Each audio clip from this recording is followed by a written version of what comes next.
Começo contigo, Consta. Como é que analisa essa decisão de hoje? E será que dá para ver lá na frente uma mudança de cenário? Será que é o princípio de uma reviravolta na situação política do ex-presidente, Consta?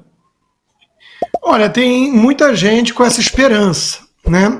As coisas foram tão absurdas em termos de punição que, de repente, vislumbrando a desgraça do país nas mãos do PT, do Lula, talvez ali, como tudo é politizado hoje em dia, haja um lapso de bom senso em alguns desses ministros aí para permitir o funcionamento da democracia e realmente a escolha do povo.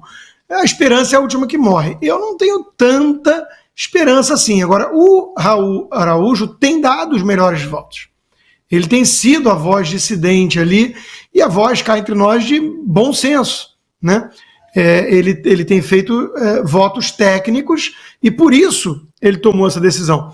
Na questão do Braga Neto com o Bolsonaro no 7 de setembro, é ridículo alegar que foi abuso. Quer dizer, é aquela história, o presidente pode disputar uma reeleição. Então ele tem que ser presidente, ele tem que ser candidato. O que eles estão querendo ali é aquele livro Visconde Partido ao Meio, lá, né, do Ítalo Calvino. Isso não existe, né? O sujeito vai ter que se desintegrar e se materializar novamente como candidato. A Dilma podia usar o Palácio do Planalto, o Bolsonaro nem isso, porque existe um duplo padrão. Agora, a mais bizarra de todas, claro, é a questão da reunião que o presidente fez com embaixadores para falar do processo eleitoral. Quer dizer, é incompreensível por que isso levaria a uma inelegibilidade. Lembrando que Lula, condenado em 3 instâncias pela Justiça Comum, por 9 juízes e desembargadores, com provas sobradas, esse está elegível e eleito, né? Agora o outro foi se reunir com embaixadores para falar a opinião dele sobre o processo eleitoral, aí ele está inelegível. É tudo um circo, né? Eu não quero ter a pretensão, Brown, de dar uma opinião técnica ou jurídica. Não porque eu entenda ou não entenda do assunto. Não é preciso entender tanto para saber que as decisões não foram técnicas e sim políticas. Você, Silvio, o que achou dessa decisão? Nada foi técnico, nada foi a letra da lei, ainda que estamos falando da justiça eleitoral. E eu sempre digo que é uma jabuticaba brasileira. O Rodrigo está nos Estados Unidos. Se você fala TSE lá, eu tenho certeza que eles perguntam hã? Mas, enfim, ou seja, a letra da lei, à luz do direito, ainda que direito eleitoral, esqueça. Tudo é política. E política, eu sempre gosto da frase do Magalhães Pinto, que foi governador de Minas Gerais, senador. Política é como nuvem. Você olha, tá de um jeito, você olha de novo, daqui a pouco já mudou. Então as coisas vão mudando em Brasília, com muita velocidade. A atual composição dessa corte eleitoral, ela é um pouco, né, pela saída do ministro Alexandre de Moraes, ela é um pouco menos, ela não é tão bélica, vamos dizer assim. Ela não talvez a guilhotina tenha sido recolhida alguns metros para dentro da própria corte, porque estava no meio da praça contra qualquer um que estivesse no espectro da direita, jornalistas, influenciadores, perfis nas redes sociais, políticos, por que não, com ou sem mandato, tanto faz para o ministro Alexandre de Moraes do Supremo Tribunal Federal e ex-presidente do TSE. Então, aparentemente, a guilhotina recuou um pouco. Está lá agora Carmen Lúcia. É claro que a gente tem que perguntar qual Carmen Lúcia está lá. É a Carmen Lúcia da Ação Penal 470, que combateu a corrupção com aqueles votos célebres, ela e o ex-decano, então decano da Corte, Celso de Mello, que dizia aqueles bandoleiros, políticos bandoleiros de beira de estrada, que assaltaram o erário, corrupção mata. É a Carmen Lúcia do cala a boca, já morreu? Ou é a Carmen Lúcia versão 2.0? Parece censura, aliás, é censura. Vamos censurar só até segunda-feira? Foi o que aconteceu em 2022. É a Carmen Lúcia que fez esse discurso de posse que parece ter sido redigido pelo Alexandre de Moraes? Então, vamos entender qual é a Carmen Lúcia que assume o TSE à frente das eleições municipais. Depois ela vai ter, inevitavelmente, de passar o bastão para o ministro Nunes Marques, que até agora parece uma esfinge. foi indicado pelo presidente Jair Bolsonaro para ser talvez o antagonista do que estava lá naquela corte, no Supremo Tribunal Federal, consequentemente no TSE, que é presidido em rodízio por um dos 3 ministros do STF que passam ali 2 biênios no TSE. Eu não sei o que pensar do Nunes Marques. Cada hora parece uma biruta de aeroporto, para usar aqui uma analogia um pouco mais palatável para quem estiver nos assistindo. Vamos aguardar. Ele vai presidir as eleições em 2026. O que é também esse centro de combate à desinformação, essa sopa de letrinhas que o Alexandre de Moraes criou? Qual é o corpo técnico desse centro que vai combater fake news? Será que vão pegar aquele pessoal das agências de checagem? Será que vão mandar prender de novo? Vão censurar? Então a gente precisa entender o que é que vai acontecer. Em relação ao presidente Jair Bolsonaro, essa história de 7 de setembro, desculpa, Abraão, é estapafúrdia. O 7 de setembro foi uma demonstração de civismo, de amor à pátria, de patriotismo, de verde e amarelo, que cobriu a esplanada dos ministérios. Para quem conhece Brasília, vocês conhecem, e eu tenho certeza que uma parte da nossa audiência também, sabe que aquilo é de uma amplitude gigantesca, a esplanada. Para você cobrir a esplanada de verde e amarelo, tem que ter muita gente. A orla de Copacabana, tampouco é pequena. A Avenida Paulista, quando está coberta de gente, ela é o cartão postal da democracia, das diretas já ao impeachment de presidentes Collor, Dilma e principalmente do combate à corrupção e do apoio à Lava Jato. Então, o 7 de setembro cheio de gente é demonstração de patriotismo. Mostrar isso numa eleição, utilizar a imagem de civismo, é algo que não tem nada a ver com uso eleitoreiro. Ninguém forjou a imagem. Ali não tem inteligência artificial. Ali ninguém duplicou fotografia, que foi o que a campanha do Lula fez na Bahia, por exemplo. O fotógrafo, o Ricardo Stucker, duplicou a imagem. Isso que foi um erro depois, né? Sempre tem um equívoco da máquina fotográfica, do drone, etc. Em relação à presença dele nas urnas em 2026, talvez eu seja daquela ala otimista. Já tivemos, inclusive, esse diálogo, né, Rodrigo Constantino, em outros programas. Talvez eu seja da ala otimista. Por quê? Porque eu sempre acredito que as coisas precisam voltar ao eixo da razoabilidade, da normalidade. Não há sentido nenhum na cassação do presidente Jair Bolsonaro, senão política. E aí, como política é como nuvem, eu acredito que Brasília pode responder. Mas, como ninguém tem bola de cristal, vamos primeiro esperar a Carmen Lúcia? Acho que faz mais sentido, né? Pesado. É mentira minha ou é... Não, é verdade. Fake news. Não, é verdadeiro. Eu mostrei pra vocês. Eu já vi. Muito boa e direto ao ponto. Deixa eu botar aqui. João, bota o meu tweet do Pavão Misterioso. Paulão Misterioso, que eu botei aqui. As pessoas que não sabem, eu tô com uma conta nova nesta rede social aí da tela, e que você pode seguir, é @pfigueiredobr. E o Alan também tá com uma conta nova, né? Alan, qual é a sua? Alan Conta. Alan Conta? É só isso. Porque essa é a 1. Aí vai vir depois, você já sabe, cara. Ele não precisou colocar. Moleque, você é inteligente, hein, Paulo? Porra. Eu não preciso colocar os números aqui. O número vem depois. Eu vou começar com Real P Figueiredo 1, Real P Figueiredo 2. Alan Conta. Aí depois vem. Não, é P Figueiredo BR1. Eu disse o seguinte há 2 dias atrás. Minhas fontes acabam de me informar que a bomba que eu disse que ia explodir na cabeça do Alexandre vinda do Congresso dos Estados Unidos realmente começa nessa semana. Talvez amanhã, que era para ser ontem. E realmente eu cheguei a ver uma versão ontem do que viria e houve algumas pequenas alterações e por isso que ainda não saiu. O preço da ditadura brasileira vai começar a ficar mais alto. E aí as pessoas não entenderam, né? Só para dar uma ideia, tá? Essa minha conta nova nessa rede social do Passarinho, que era do Passarinho Azul, agora é da Xuxa, esse post, essa conta nova, a minha conta nova tá com 3 dias. E ela tá com 81.400 seguidores. Eu espero bater 100 mil aí nos próximos dias. Se você me ajudar retweetando aí o programa, repostando, vai inclusive ajudar. Mas esse post teve quase 1 milhão de visualizações, 862 mil até agora. E aí, como as pessoas não entenderam, eu botei um outro tweet. Pode botar aí pra gente, João, no ar, que eu vou ler aqui. Esse aí mesmo. Não tem tic-tac por aqui. Todo o processo para sanção... muita gente fala, tic-tac, tic-tac. Eu falei, não tem tic-tac por aqui. Tudo que eu falei é o que é. Todo o processo para a sanção dos Estados Unidos ao governo brasileiro e agentes públicos que violam os direitos humanos tem etapas a serem seguidas. Não há mágica. A audiência pública sobre a situação do Brasil no último mês, vocês presenciaram, foi um marco fundamental. A audiência pública que eu estou falando aqui dentro do Congresso dos Estados Unidos.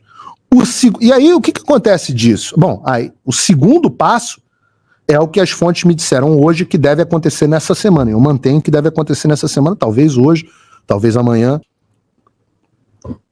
Em seguida, do segundo passo, que basicamente vai ser, e precisa ser feito assim, que o Alexandre tenha a oportunidade de explicar se a versão que eu trouxe dos fatos, que a versão que nós trouxemos, o Alan também depois por escrito, a versão dos fatos que nós trouxemos, se ela está equivocada. Se tem jornalista censurado ou se não tem. Tem que dar a oportunidade de alguém... Ao contrário dele, que não dá a oportunidade do direito de defesa aos outros, os caras do Congresso americano falaram, não, a gente tem um processo que a gente segue aqui. Exato. Agora, a gente precisa ouvir o que o governo brasileiro tem a ser dito. Exato. A partir daí, e eu digo no meu tweet, em seguida, teremos a produção de legislação específica aqui, que já nasce com enorme apoio. E claro, a eleição do Trump fará toda a diferença em tornar tudo mais rápido e fácil. Mas necessita destas etapas anteriores, porque amanhã o Trump é eleito.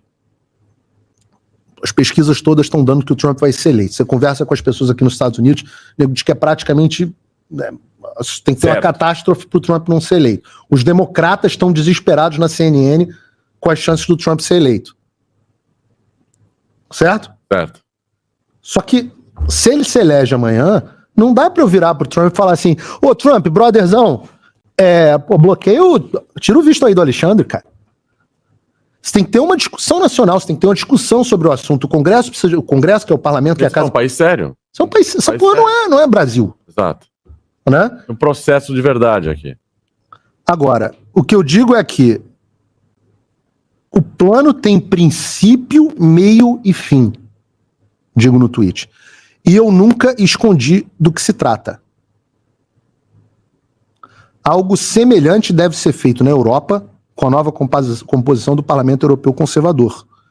Se o Brasil quer bancar tirano, quer bancar o Alexandre, um tirano que censura jornalista e parlamentar, prende velhinho e viola até mesmo a jurisdição dele, porque ele toma medidas contra indivíduos que... Eu estou falando dentro dos Estados Unidos. Eu estou falando protegido pela primeira emenda. Qualquer medida contra mim é fora da jurisdição do Alexandre de Moraes. Isso é o básico. Você não pode... Se ele acha que eu cometi um crime, eu cometi um crime fora da jurisdição dele. Eu tô sentado no Texas, porra. Então, quando ele viola a jurisdição dele e entra na jurisdição dos Estados Unidos contra residentes dos Estados Unidos ou indivíduos, muitas vezes até americanos... Jason Miller? Como foi com Jason Miller? Quando isso acontece, você testemunhou de perto, quando isso acontece, há uma violação de jurisdição com o objetivo de perseguição e violação de direitos humanos. Inclusive, agora que você falou na questão da Europa, você viu que o PT tá desesperado com as eleições na Europa também, né? Você viu isso? Claro que eles estão desesperados. Eles estão preocupados. Porque o que vai acontecer é o seguinte: quem são os 4 principais parceiros comerciais e diplomáticos do Brasil? Você tem em primeiro lugar a China, que não corre o risco, por enquanto, de ir para a direita. Né? É o único que não corre. Você tem Estados Unidos em segundo lugar, em terceiro lugar a Europa, e em quarto lugar a Argentina. E a Argentina já tá tudo certo. Então a Argentina tá com o Milei. A Europa, tá mudando. O Parlamento Europeu virou maioria de direita. Estados Unidos, contagem regressiva. Sim. Tá... Só sobrou a China. O que eles fizeram com o Bolsonaro, não foi isolar o Bolsonaro? Daqui a pouco o Brasil tá isolado. Esse aqui é o meu ponto. Tá isolado. Esse aqui é o meu ponto. O meu ponto é o seguinte. Eu tô apostando aqui, e você só tem por enquanto a minha palavra. Aí você avalia. Você que está em casa, avalia. Tudo que o Paulo Figueiredo falou aconteceu, sim ou não? Eu estou falando que vem uma bomba que é um questionamento formal sobre as violações de direitos humanos que estão acontecendo. E que isso vai determinar um projeto de lei que vai sancionar. Eu já vi o rascunho. Está esperando a resposta do Alexandre para concluir o projeto. Vai sancionar o Brasil e os agentes públicos. E é por isso que a gente está separando o nome dos delegados da Polícia Federal que estão agindo. A gente quer chegar nos agentes que estão agindo com o Alexandre. Agora, a responsabilização também de Pacheco, também de Lira, também do presidente do Supremo Tribunal Federal, Barroso, que eu não sei, vive num apartamento aqui em Key Biscayne, na Flórida. Não sei se é dele ou se é de um amigo dele, porque esse pessoal gosta de... Mendes não tem um lugarzinho em Portugal também? Portugal, mas aí Portugal a gente tem que esperar o Chega formar o novo governo. O Parlamento Europeu? Para fazer sanção também a agentes públicos que violam a lei. Agora, essas sanções, eu lamento dizer, eu não quero ferrar o povo brasileiro, não. Mas tem que haver um preço. A ameaça que foi feita, isso diz a reportagem do Financial Times, a ameaça que foi feita pelo governo americano da administração Biden aos militares brasileiros, aos políticos brasileiros e aos funcionários públicos brasileiros era de que se houvesse contestação do processo eleitoral, o Brasil ia se tornar um pária. Uhum. Eu estou dizendo, eu estou avisando, você do establishment, você desse grupo que lê Estadão, a direita está voltando ao poder no mundo. Eu não faço parte de acordo nenhum. Esses acordos que vocês fizeram com Tarcísio, Bolsonaro, não sei quem, isso para mim vale nada. Enquanto vocês continuarem violando os direitos humanos, eu vou continuar trabalhando para que o governo brasileiro e os agentes públicos brasileiros sofram sanções da comunidade internacional. E a pergunta é, quanto tempo... Existe um plano, e eu já falei, o meu plano está em curso. Não é, né? Não, tudo que eu disse pra você que eu ia fazer, eu fiz ou não fiz? E mais. Falei que passava pela, primeiro, conscientização da sociedade americana e da direita americana do que se passava no Brasil. Não tinha a menor ideia do que acontecia. Segundo, depois a gente ia ter que formalizar com o Congresso dos Estados Unidos o que estava acontecendo aqui para dar ciência formal. Foi cumprido. Agora vem a resposta, o direito de resposta ao Brasil, ao governo brasileiro. O Arthur Lira vai estar copiado. Rodrigo Pacheco vai estar copiado. Carmen Lúcia, a nova presidente do TSE, vai estar copiada. Barroso vão estar copiados. Vão ter oportunidade de responder. Não é nada disso. Paulo Figueiredo é um mentiroso. Tudo que ele está falando é mentira. Alan dos Santos é mentiroso. Ludmilla é mentirosa. Michael Schellenberger é mentiroso. Eles vão ter oportunidade de fazer isso. E aí vem, efetivamente, o projeto de lei. E aí é um projeto que já nasce com o apoio do Trump, que já nasce com o apoio do CPAC, e que não vai ser do dia para a noite. Eu nunca estou prometendo soluções mágicas. Eu sempre estou dizendo a vocês, é urgente ter paciência. Solução para o Brasil de curto prazo é parar de pensar no curto prazo. O Olavo falava. Exato. Eu estou pensando... mas eu não sei se o Trump vai ser eleito. Sim, mas eu preciso construir as bases para quando ele tiver eleito, ele ter os recursos para agir. E para isso ele precisa da legislação. Uhum. Não, o próprio Olavo falava para mim, eu lembro, anos atrás, que eu tava meio que sonhando aí, não, agora o Brasil tá tudo certo, o Bolsonaro presidente, Trump presidente dos Estados Unidos, né, naquela época. O Olavo falou para mim, você tá olhando agora, não vai acontecer, vai ter muita merda para vir ainda. Muita merda. Eu não acreditei na hora, para te falar a verdade. Mas agora pensando assim, eu achava... Hashtag Olavo tem razão. Eu achava que tinha solução... Nunca vou dizer que achei que tinha solução fácil, que eu entendo o que é comunismo, o que é a agenda dos caras. Nunca achei que ia ser fácil. Mas eu não achava que ia ser tão complexa como eu acho que vai acabar sendo no final. E o Olavo sempre soube. E eu não acreditei na hora, anos atrás. Agora eu tenho certeza que e não tem solução fácil mesmo. Saiu agora... Presidente em exercício, Alckmin, sanciona a lei que cria nova tarifa. Veja como funciona. Geraldo Alckmin, presidente em exercício, sancionou hoje a lei que cria a tarifa social de água e esgoto para famílias de baixa renda. Enquanto isso, o presidente Luiz Inácio Lula da Silva está em agenda internacional na Europa desde quarta-feira passada. A tarifa social de água e esgoto oferece um desconto de 50% sobre a tarifa aplicável à primeira faixa de consumo, seguindo as diretrizes da Agência Nacional de Águas e Saneamento Básico. Essa medida beneficiará usuários com renda per capita de até meio salário mínimo, desde que estejam inscritos no Cadastro Único para Programas Sociais, CadÚnico. Além disso, famílias que tenham pessoas com deficiência ou idosos com 65 anos ou mais que recebam o benefício de prestação continuada, BPC, também terão direito ao desconto.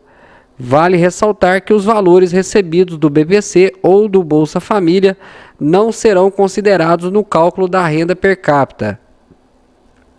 Caso uma família beneficiada deixe de atender aos critérios de elegibilidade, ela ainda terá o direito de manter a tarifa social de água e esgoto por pelo menos 3 meses. Nesse período, as faturas deverão conter um aviso sobre a iminente perda desse benefício. Outra notícia na tela. Saiu agora. Bolsonaro aparece ao lado de Nunes, presenteia o prefeito de São Paulo e fala em noivado. Apesar da indefinição sobre o vice, o ex-presidente Jair Bolsonaro do PL reafirmou na última sexta-feira seu apoio ao prefeito e candidato à reeleição de São Paulo, Ricardo Nunes, do MDB, que ganhou sua própria medalha de imbrochável. Durante uma coletiva de imprensa, Bolsonaro descartou a possibilidade de apoiar o pré-candidato do PRTB, Pablo Marçal, na disputa pela capital paulista. Ao final da coletiva, Bolsonaro entregou a medalha de imbrochável a Nunes. Em resposta a Pablo Marçal, o prefeito de São Paulo fez questão de exibir o objeto, reunindo o governador de São Paulo, Tarcísio de Freitas, do Republicanos, o ex-presidente Bolsonaro e o postulante a vice, Ricardo Melo Araújo, para uma foto. O empresário e influenciador digital Pablo Marçal havia alfinetado o prefeito de São Paulo, Ricardo Nunes, nas redes sociais por ter recebido do ex-presidente Jair Bolsonaro uma medalha de imbrochável. Esse é o brasileiro que mais brilhou como presidente do Brasil, o único na história a diminuir impostos reais. Almoçamos juntos e não pedi nada a Bolsonaro. No entanto, tomei conselhos importantes que irei seguir, disse o empresário. Em breve teremos você novamente guiando essa nação. A partir de agora, faço parte do grupo de poucos no Brasil que ganham essa medalha do clube de Bolsonaro. Nunes nunca terá essa medalha. Quanto ao futuro, ele já está garantido. São Paulo será reconhecida como a cidade do futuro, acrescentou.